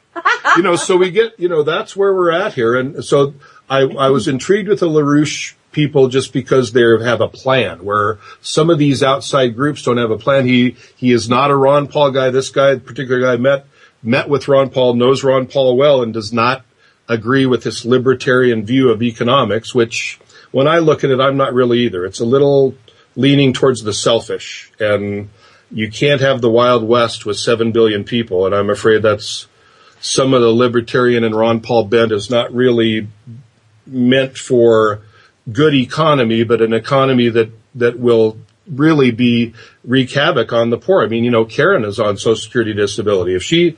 If Ron Paul wins, there's going to be no more SSD. And what's going to happen to Karen? Well, he's got a plan for people. There's going to be plenty of money for people that need these things. Well, is there? And where is it going to come from? I mean, it's a little bit scary. I like Ron Paul just because he's a voluntarist, and I'm interested in restoring sound money. And where the money comes from is we aren't giving our money to all these stupid taxes and fines and fees and licensing and permits. So what you have is you've got people, me and you, and then you've got the hand of the financial elite continuously dipping down with their hand out, taking the money out of the economy, the free market. So what Ron Paul is advocating is to get federal government out of our lives so that we can then actually come up with more voluntary community arrangements. I mean, I think I'm an absolute Ron Paul supporter, and to demonize the libertarian movement as selfish is what we need to do is be more selfish. We need to be hanging on to our own money, and then we can develop voluntary communities. I don't like this community at the point of a gun, and I don't agree. Any community at the point of gun, I don't want a dictatorship of the proletariat. And what I disagree with is the whole idea, while I like the ideas of restoring Glass-Steagall, obviously, and I like the ideas of, LaRouche, I just think that what has to happen is that we as individual people need to stop hiring attorneys. We need to stop cooperating with the system of our own enslavement. If we just do that, the world would all change. Now, the thing about Ron Paul is the basic fact is, his heart's in the right place. I'm so glad he's running. I changed parties so I could support him in caucus, but he is not going to be the president no matter what, because there's too small of a percentage of people that are awake to his thing. Republicans, it's probably 10% of Republicans, and that would be less of other parties or other persuasions. I can't get lefty progressives to buy in. And you'd think that they would. So, I mean, he is not going to be president no matter what. Well, and also, he's not a Bilderberger. But what we want to do is if you imagine, the problem right now is the federal government is so big, okay, because it has encompassed the entire pyramid. And all the people at the bottom of the pyramid keep putting all of their money and their effort and everything, and it's going up into the hands of the financial elite. So if everyone bailed out of the bottom of the pyramid, then the entire structure would collapse. Okay, so what we want to do is shrink the federal corporation. We want to shrink the executive branch. We want to shrink. Obama is not my authority. I did not give Obama authority. I am not subject to the jurisdiction or the authority of this federal corporation. We have a republic. So the way that we restore the republic is for each of us to get out of being subject to the jurisdiction of the United States Corporation, which is a corporation, and then now we are free people on the land in our states, okay? So if I'm free on the land in Colorado and you are free on the land in Colorado, then we just kick these guys right out of our state. TSA doesn't have any authority over me. Does that make any sense, people? Yes. Yes. And yeah, I think it's just easier all said than done. I mean, it's always easier said than done because we have a major propaganda machine called the lamestream media, which is corporate controlled, and people don't even understand that there's a corporation, that the government of the United States, if you look it up on manta.com, is a for-profit business. So then you ask the question, well, what business is it in? It is in the business of extortion and fraud. And then if you look up Title 42, Chapter 1 of the Civil Rights Act, it says a person agrees to punishments, pains, licenses, fees, permits, and exactions. And you will like it.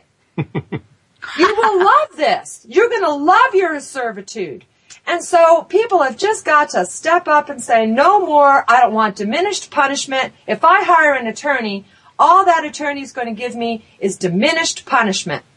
You are a slave, Neo. Okay, so instead of 50 lashes, you get 10 lashes. Like these We Are Change guys are going to go for deferred judgment, apparently. Deferred judgment. Now they're all going to be on probation for that DIA event, okay? They're all going to be on probation now for a year. It's just insanity. You don't need attorneys. They're not going to help. No, I mean, I know a lot of people that didn't pay their taxes and didn't hire an attorney, and they're rotting in jail now. I mean, I know, you know. Yeah, but if you're a U.S. citizen, you can't do that. A U.S. citizen is required. A lot of U.S. citizens are rotting in jail. That's what I'm telling you. A U.S. citizen will rot in jail. Yeah. If you are a U.S. citizen, you have got to pay your taxes. You've got to pay your, you got to have a driver's license. You have to do all of these things if you are a U.S. citizen because you have agreed to be subject to the jurisdiction of the federal corporation doing business as the United States of America. Yeah. So if you just say, no, thank you, I don't consent, then you go to jail. No, you don't. You go to jail as a people. Okay, people, you're in jail. Who do you know? Do you know any people in jail? No. So let's look at this and start doing it. Like my friend Bert is actually being a people and is actually saying, I'm not subject to the jurisdiction. And he's making out pretty good so far. But didn't he get a deferred judgment? No, Bert doesn't even have an attorney. Bert fired Gary Fielder. Oh, so what did they do with his case then? We're still working on it. Oh, okay. As a matter of fact, Bert now has this guy, Luke, who went into court on Friday and spoke on Bert's behalf and said, I'm here to let you know that Freeman Bert does not consent to this jurisdiction. So what we have learned is that you don't even have to go to court yourself. You can send your representative to court on your behalf and say, His Majesty, Freeman Bert, does not consent to the jurisdiction. I mean, they are really moving ahead here now that they've got Gary Fielder out of the picture. Gary Fielder, the attorney, was getting in the way. So what did the judge say to that? I mean, he said, We're working on it. We're working. He's going back tomorrow morning again. See, because the trick here, what Bert's really trying to do is all he's trying to do, and it's like 3 steps forward, 2 steps back, you know, because he's feeling his way, you know what I mean? He was all caught up with the pack with, the We Are Change guys and Katie and everybody. So now it's just Bert. And the trial that those guys were going to have has been vacated. It was supposed to be tomorrow. So now the situation is there's no trial for Bert to go to. So now they're very frustrated. And they are trying to trick him into coming back and agreeing to some kind of trial or agree to get an attorney or agree because they have lost him. They've lost him now. Does that make sense? Yeah. So he's having luck fighting his case. That's great. Again, it's that legal the legal paperwork, and really getting our minds around a 21st century consciousness that our lives are worth more than legislation and that we're not tied to legislation, especially when you see the ruthless people who are in charge of it. Have you seen that video of Hillary laughing about Hillary laughing? You mean when Gaddafi got Yeah. We saw he's dead, and then she cackles like a witch. Yeah, Hillary Tilton is incredible. Yeah. Yeah, and we allow this because we don't know. I mean, right now we don't have anything but complete and utter despotism. He's a complete dictator, and if we continue to allow this to move forward without stopping all of this mayhem, without saying, listen, when did America become the hit squad for the UN? And why are we allowing it to continue without a trial, without a jury? How can we stand up as Americans and try and be proud of our country when our country goes after these foreign leaders who we have subsidized with our tax dollars for years, and then we simply murder them without trial, without a jury? What is this? This is not freedom, and so it is time to wake up. And I don't think these Occupy movements are going away. I think they're going to get bigger, and as more and more people start to say, what is important in our lives? Why are we looking at this paperwork instead of living our lives? Then, as Charles says, when enough of us know, and with Bert going through this, when enough of us know this whole system is simply an illusion to keep us from fully living our lives, from fully being able to heal our planet, from stepping into a 21st century consciousness, then I believe that the tide will turn. And in fact, it is turning now. The worm turns now. The worm? It has to. Yeah, it's got to be now. So guys, what about some music, to relax from all these topics? What's about you, Tommy? Do you have a second part? Yeah, I'll do the military father one. This is called a military father, and it's kind of going to be a bluesy kind of thing. This is one of those songs that, Michael's going to, really do some nice guitar on and stuff. So I'm going to do it now. Right.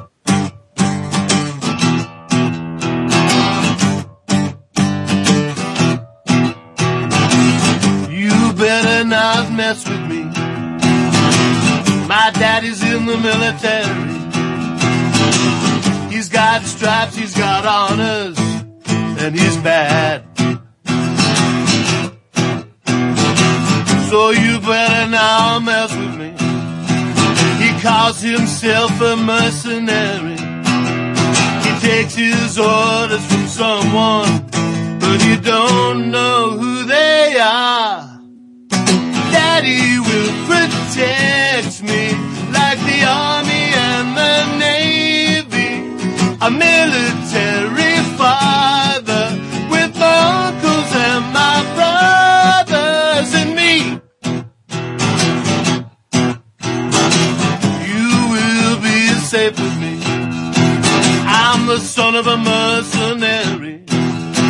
It's not a constitutional oath, but they pay. Yeah, so you can depend on me. All my family's military. Army, Navy, Marines, and some other new companies. Daddy will protect me like the Army and the Navy. A military father with my uncles and my brothers and me. And me.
on the flute too. I like that. Yeah, it's very nice, Sharlene and Tommy. We didn't have blues guitar, so we got flute in there instead. She just picked it right up. She knows what she's doing on that stick. I never know when Tommy wants me to play. He's kind of a one-man show, so, it's like, oh, okay, here I go. Yeah, we did rehearse ahead of time. I was here late, so. It's a little bit like Ian Anderson from Just Fatality, sort of, huh? Yeah, I love that sound. I love that sound of that flute thing. I mean, yeah, that's going to be where all the, bluesy guitar and stuff's going to be. But in the meantime, a nice lead instrument there for our listening audience. Absolutely. I'm looking forward to going to Nashville because, and everybody, I have a donate. I'm looking for donations so I can get to Nashville safely. So at musiciansforfreedom.com, throw me $10, $5, whatever you can contribute would be very helpful. And so I'm going to Nashville, and I'm going to play with Smokey from Voodoo Stingray in a duo. And I'm going to get a looper like Jordan Page uses. And that way I can go ahead and we can get the bass and the guitar. We can have it looping. And then I'll be able to play the flute over top with harmonies. And we'll have a lot of fun. So I'm really looking forward to it. So I hope you all can help me get out there. Thank you. Yeah, I've seen those loopers. That's pretty cool stuff for the one-man band, two-man band kind of. Absolutely. We can sound like a band now. Kind of thing. A keyboard. It's just trying to fit everything in my car, everything I want to take. Yep. That's hard. Yeah, you have to ship yourself some stuff. Now, Tommy, let me ask you a couple of questions here. I mean, as a musician as well, and an activist, how do you feel? I mean, how many musicians really are sort of awake or sort of have a critical opinion in terms of politics and so forth? Yeah, I think I can give you a good example, a national example. Really, it kind of woke me up to seeing that maybe these, here was Gibson Guitar Company somewhere in the South. I can't remember the state right offhand, but, say Tennessee, wherever Gibson, somewhere in the South. Oh, Gibson's in Tennessee. Gibson, there's a Gibson Guitar Company that got raided by the feds saying that Tennessee. You have illegal wood. You have illegal wood in your factory that you did a report or something, and they confiscated a bunch of rare wood from South America or something. So when that happened, I thought that Neil Young and Bob Dylan and Bono and the people that we sort of looked to for activism, or even some of the famous, progressive liberals that were part of so many movements, Jackson Browne and Joni Mitchell and people from our past, and I didn't hear one peep from anyone on that.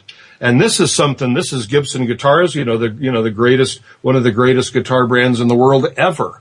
And this is the federal government saying, no, Gibson, we don't want you to have rare wood from South America without, paying taxes or whatever it was on it. Not one musician that I heard of, famous or not famous, well, I guess the famous is all I would know, ever said a word about it. It's just like it didn't happen. And it's like, boy, oh boy. So if you're a conservative and seeing that, you're thinking, say, so all these Bruce Springsteens, they just want to come in 2012 and try to elect Obama again. But where are they now? And it's a question I can't answer. And it disappoints me that I can't.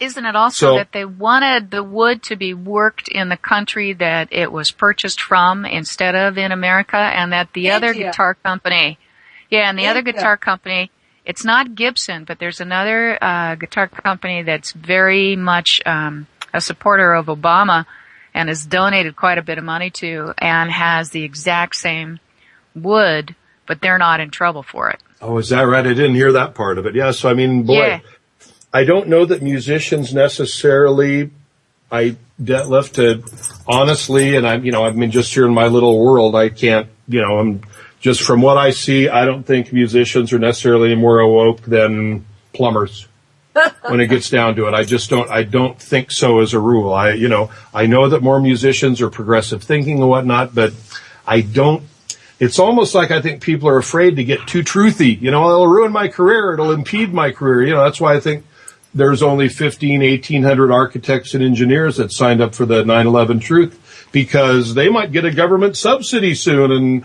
they won't get it if they come out, and say that something else was amiss with 9/11. So I hope that me and the other truthers that are making music continue to make inroads and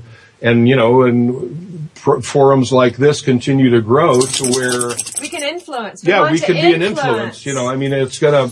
And I don't see any magic bullet by being like musicians are all awake. Any kind of magic formula that they have some road to the truth more than the rest of the population. It just doesn't seem that way. I've talked to other musicians and trying to get them on this show, and as soon as you bring up political, it pretty much shuts the door. Well, I've got one song, but it's not very, and then you read the words, well, what are you trying to say here? The streets are paved with gold or whatever. I mean, it's nice, gives me a good, lyrical picture, but what is it about? What's your point here? So I don't know. I'm going to do this and see what happens. And, what I'm thinking more of waking up people who I know or that are going to hear this more than me sending emails or blogging or talking to people on street corners and whatnot. It just seems like there's a magic element that would get people to maybe peel a few layers back and think, I think I will look into that Building 7 thing or, whatever the case may be to get them to at least see that what they're doing is not helping our future. And, and most of these people have children and family and people that are a lot younger than us that are struggling to find employment. And, there's very tangible things for people to see that something is amiss, but whether they want to go too far into I just think I'll vote Republican this time. And, I wish if they would get up, this is the year to do it, because next year we're going to get drowned out by corporate political money. So this is the year for Occupy. This is the time to do this, because by next summer it's going to be just wall-to-wall advertisements everywhere about Obama versus whoever they drum up, from the Bilderberg group. It's probably going to be Perry or Romney, unless Jeb Bush. I keep telling people, if Jeb Bush announces tomorrow, he'll be the nominee. If Hillary Clinton said, here's Hillary Clinton with her cackle, if she said, I don't like what Obama's doing, I'm running for president, she could unseat him and win. And when I tell people, I'd like that. Well, it wouldn't be any different. It wouldn't have been different if Obama had got hurt in an accident in October of 2008 and McCain became president. We'd still be in the same quagmire we're in. And that's it's so frustrating to get people to see that there's no difference. They don't understand, I think, too, that the Gibson event is a perfect example of why, see, our federal corporation, that Obama's the CEO and the president of a corporation, okay, they work for the international community. So the banksters and the globalists, they're globalists, okay? And so Obama does not work for us. When can people realize this? It's so obvious that they're sending all of the work out of the country. It's been going on 30 years. And it doesn't even matter if it's Republican or Democrat. Nope, they are controlled by the Council on Foreign Relations, the Trilateral Commission, and the Bilderberg. They all work for those guys. That's what I'm trying to wake up people to. It was the same with Ronald Reagan. They want to put on Mount Rushmore, for crying out loud. He was, as much responsible for this runaway executive power than anyone. He was at Bohemian Grove. There's pictures of Nixon and Ronald Reagan, and they're all... now you're starting to hear, he's like, Ronald Reagan brought, gay things into the White House and whatnot. And here he is. Most people want to canonize him, and he's might have been one of the most sickly, sociopathic presidents we've ever had.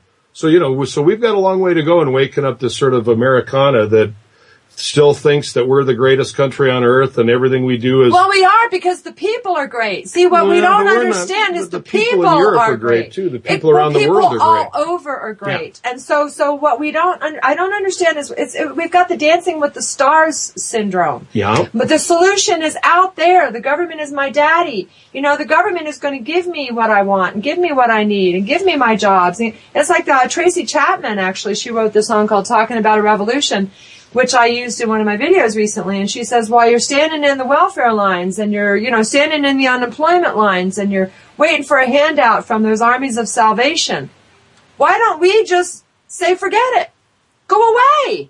I want nothing to do with that pyramid that sits on top of our planet, our beautiful blue and green planet that is populated with real flesh and blood living creatures. And instead we look to dead pieces of paper for a solution, a corporation for a solution. insanity.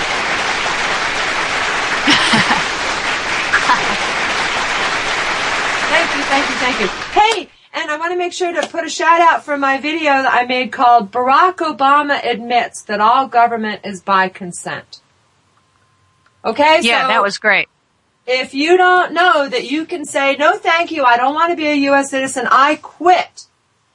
Okay? That you just quote President Barack Obama from January of 2011 when he was talking about Egypt, and he said, all government maintains power by consent and not coercion. So when you've got anybody coercing you, from the IRS to the driver's license, that's called illegal. That's called extortion. It is illegal for those guys to extort us. This is fraudulent, de facto corporate government that is invading our lives, and all we have to do is say no thank you to them and sue them in court. Great, Sharlene. I didn't say it would be easy, but I'm just telling you that's our problem, is we have to say no. You should become an ambassador somewhere, you know. I'm an ambassador for the Musicians for Freedom. Absolutely. For Tommy Truther. You see, well, I think that the people worldwide, it's not only in the U.S., they are just hypnotized by mass or matrix media, you know, by television and so forth. Yeah, I just think in America it's a worse problem, because I just think, and maybe it's because we're younger or something, I think Europe doesn't take themselves as, they're not as narcissistic as Americans are. We've really become, where that American exceptionalism, I don't think you find that in other countries. I mean, the Brits would say it exists in France, I suppose. You know, there's always some of those little problems between England and France, but as a rule, I just think, Americans got this, like, they really think that they're superior to Europeans or anyone else. There's this sort of air of arrogance that I've seen in all my days here, you know, and it's not good, because to me that's bad karma stuff that is going to come back to haunt us, you know. Well, and the divide and conquer. Go ahead, Karen. The divide and conquer always, you know, as if they can keep us fighting with each other, if they can keep us from actually really seeing the truth of not only our own nature, but our world. I mean, you were talking about 2012 there. Now, we don't really even know that 2012 is the true date where it's supposed to hit the fan. That could be disinfo. I've heard that this year... It could be just false flag time. Absolutely. Well, and it could be this year. Detlev, what have you heard about it in terms of dates? I mean, it's hard to nail down a date. Oh, you're talking about the Mayan calendar, sort of? Yeah, December 2012. Well, this is actually supposed to take place pretty soon. You know, one date is pretty soon. Let's see, October 28th. Actually, that's this year, where they say the Mayan calendar says, it says the time ends, not the world ends. The time ends, and there will be a new time starting. So that's what they say, and they figured out it should be actually October 28th. Well, we don't know. I mean, there are lots of things coming up. I mean, on October 28th, there's a direct alignment between Jupiter, Earth, and the Sun. So this may have quite an impact. You know, we've seen quite a few earthquakes today. Even one was 7.3. I mean, you know, and it's not even there. So I don't know whether it's Jupiter who's creating this, but, you know, the alignment definitely will cause a few things to happen. And also, if you listen to Lucas there on rabbithole2.com, you'll see that every 188 days we've had some things happening, like the Nukashima, and the next one is March 22nd. So it's really... I believe it's time for people individually to start thinking about what is really important in my life. And if I only had a year or 2 years to live, if I only had a month to live, you know, what would I do? What would be important to me? Because right now, our future is uncertain.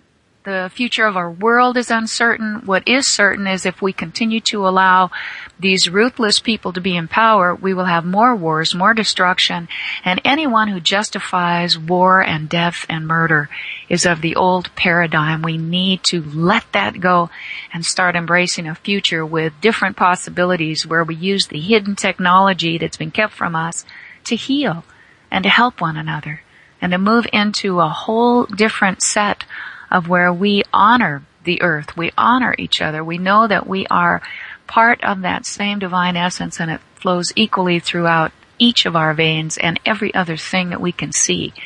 So we do need to wake up, and we need to do it quickly. And I'll get off the soapbox now. Yeah, just what, on that subject, there's something that I'd urge American listeners. I don't know if it's out in Europe or how it would be viewed in Europe, but Martin Scorsese just produced a documentary on George Harrison. And, the most spiritual rock star of all time. And it is an absolutely riveting, wonderfully produced documentary. And, he was such part of a spiritual awakening and it was going on there. You think about what impact, him hooking up with Rabbi Shankar and the Maharishi and all that. That was a big, big tide shift. And, I'd like people to watch it. It's on HBO. I mean, if you can get somebody to, burn it for you or something, it's over 3.5 hours long in 2 parts, and Scorsese just did an incredibly good job. And it talks about the spirit, and boy, we don't talk about spiritual matters at all enough. And he was talking about it's not this land of make-believe spirituality. This is intellectual spirituality, and that's what I sure want more people to embrace. Yeah, right. That sounds pretty good, yeah. That sounds good. Yeah, I think it's coming out on video. It's some months down the road, but yeah, if anybody can see that, boy, it's worth your time. Okay. So. All right, a song. Well, let me see. Let me sit here. Okay. Yeah, it's always nice to have the music in here along with all of the information. I look forward to Sundays. And Detlev, we're happy that you're joining us again. You're welcome.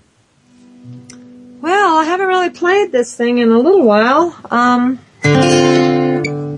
me see here.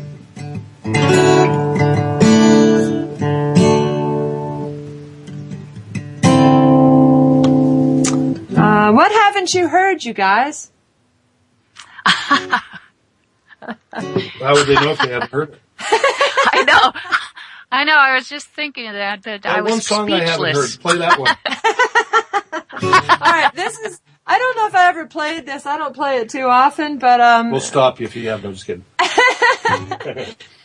It's I don't know. I just kind of pick the guitar up and whatever sort of pops into my head. Seems like it's sort of like when you open the Bible, right? And all of a sudden you find the passage you need to read. I don't do that. Not Tommy, but I do. And all right, so this is called "So Many Lonely People." It's the first song I ever wrote. I think I was 17.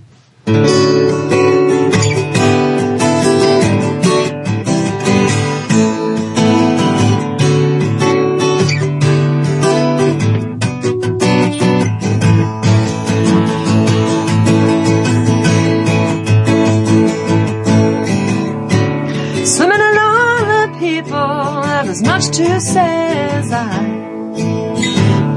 They don't have an outlet or a dream to pull them through.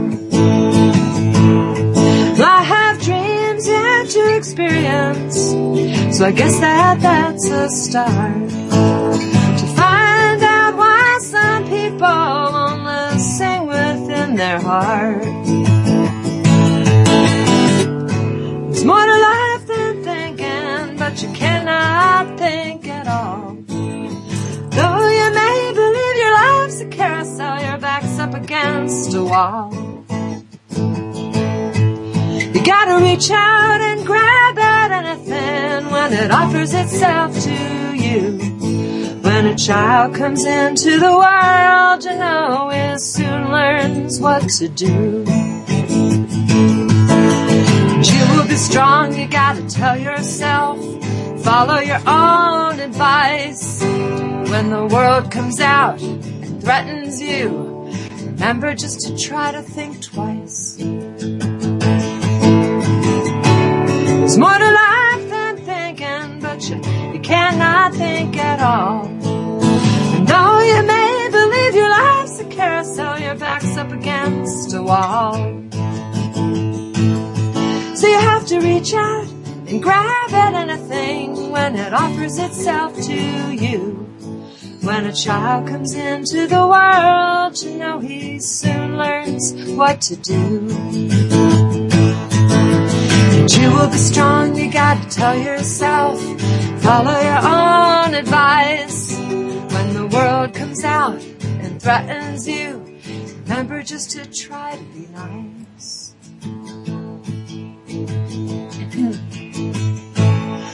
It's so hard to live in a world where most people aren't happy. They need something to believe in, something they know, to show them which way they should go.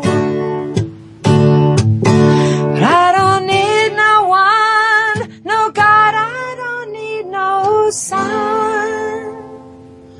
All I need is you at my side, to show me which way we will ride, and our spirits will rise with the morning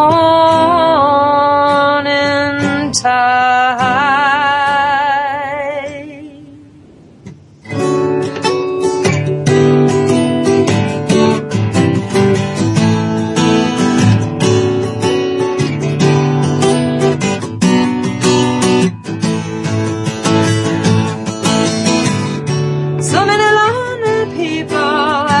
To say as you, they don't have an outlet or a dream that'll pull them through. But I have dreams yet to experience, so I guess that's a start to find out why some people can only sing within their heart. All right. Thank you. When she was just 17, you know what I mean. And you saw me standing there. I saw her standing there. Cool deal. Oh, that was pretty nice. Detlev? Yeah, well, that was pretty good. Now,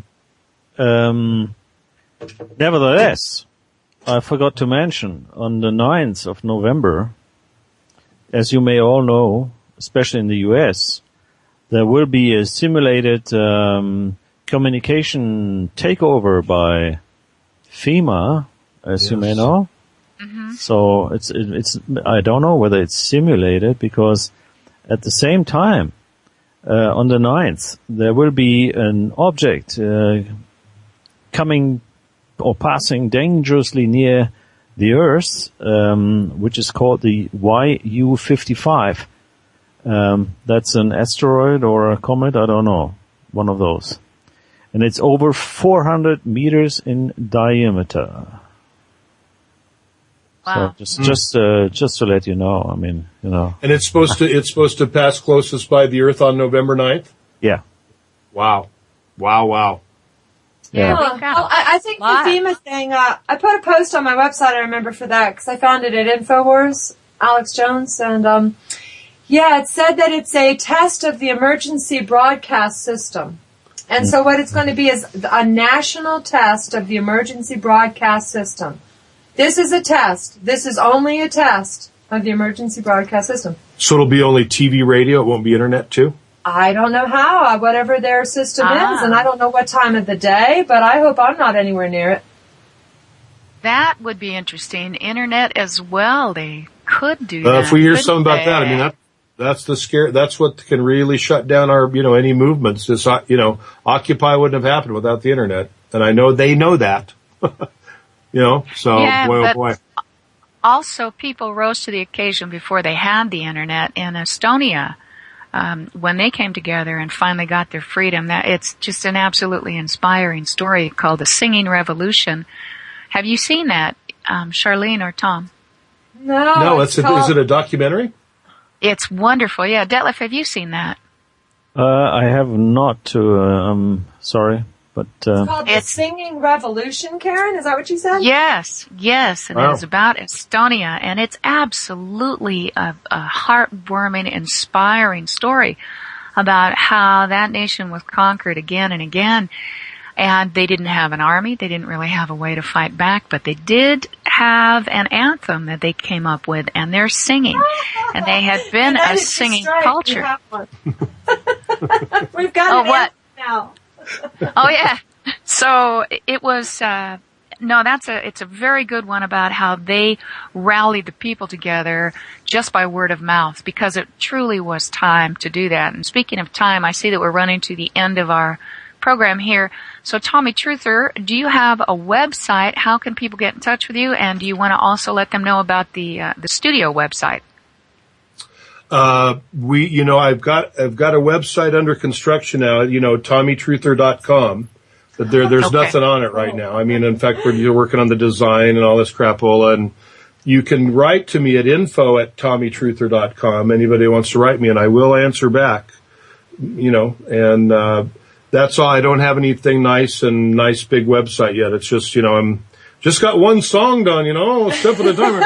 So it should be, I just actually talked to the guy this morning, and he's knows what design we're going to do, and we're working on a, logo and all this kind of, it almost sounds corporate. I got to have a logo now. Come on now. I just want to write some songs and put them out. So that's, right now you'd just probably, I don't even know what you do if you hit TommyTruther.com, but I think it's just like, coming soon, who knows what it says. Yep. But I know that I can get email from info@TommyTruther.com should anyone want to write or, suggest anything. And I should also mention, and I meant to mention this at the outset, that Star Spangled Banter, I'd written, fairly recently, but I sent it to a few people. I did an MP3, like I did here today, just sang it and played it. And I sent it to Karen, was one of the people, and Karen came up with some really good suggestions on the lyrics. So some of those lyric changes were because of our very own Karen Tostado. So let's have the gallery give an applause to Karen Tostado. Yay! My head isn't empty for nothing. Rick, and also we want to say thanks to Matt Navarro for helping us out with production for the show today. Thank you all. So it's so nice to have this time together. So Sharlene, what's your website? Okay, well, it's musiciansforfreedom.com, and then I have a bunch of domains that point to it, and someday I'll develop them. I've got freedomregalia.com. So if anybody's interested in helping me with clothing, T-shirts, and that sort of thing, that's freedomregalia.com. And then I also have a domain, freedomtutoring.com. And that's going to be where we're going to, explain to everybody how to be free, me and Bert and those sorts of folks. And then, of course, I do have uppityslaves.com, which is currently pointed at uppityslaves.com. I don't want to lose that name. But it's pointed at a database that I'd like to make. It's one of those under construction, It'd be nice to have all the chords and the lyrics to the songs for all of us, so that other people can cover each other's songs. Oh, neat. So I have a lot of projects. So send me a couple of bucks so I can keep working on all these. Thanks. So support Sharlene and Karen. Your websites, please. Taxfree15.com, and we're working on UnitedWeStrike.com. Remember, folks, keep it peaceful, make it real, go local, don't be dissuaded, and we really don't know how much time we have left, so you might as well make the most of it, and that would be living your life fully without government interference. Absolutely. And this is Detlev of WakeNews.net from Switzerland, and we are happy to have you had as guests here on our show today. And we will see each other next Sunday. So please tune in, same time, same place, I guess. Same planet.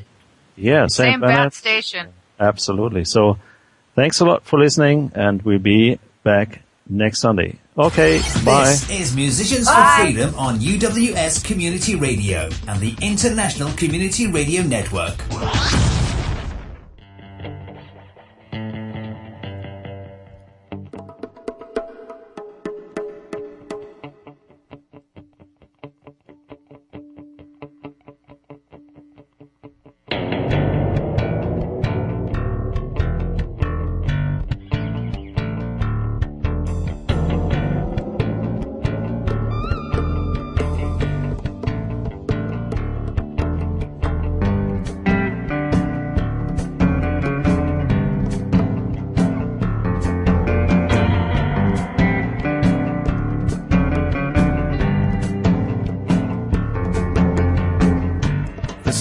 is hot, the trail went cold, looking for a gun and a beautiful girl.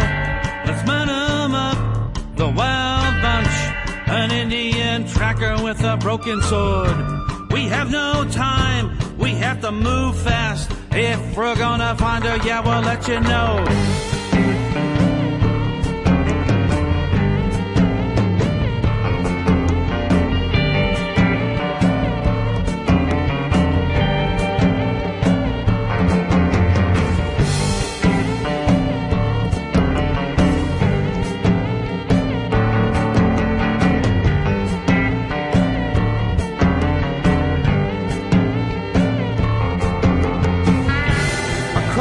Street, the throwing down over at the Daniel 685. She pulled a gun, she grabbed some dough, a bottle of scotch and a pack of smokes.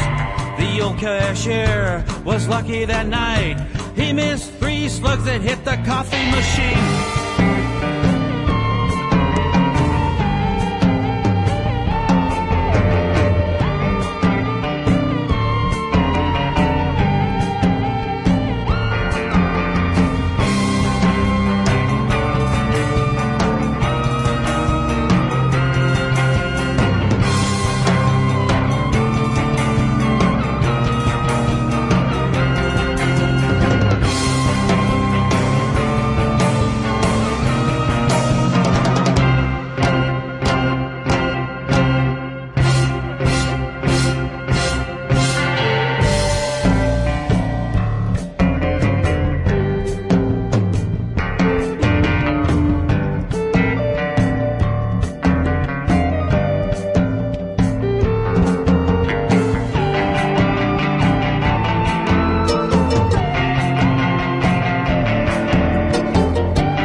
She found this room, she ran away. She got a sweet cabin at the trailer ranch. The big cowboy is looking out over in the corner by the horseshoe pit. The Denver PD, the wild bunch, the Indian tracker with a broken sword. She fired 6 rounds, she gave it hell. Indian tracker's gonna take her out.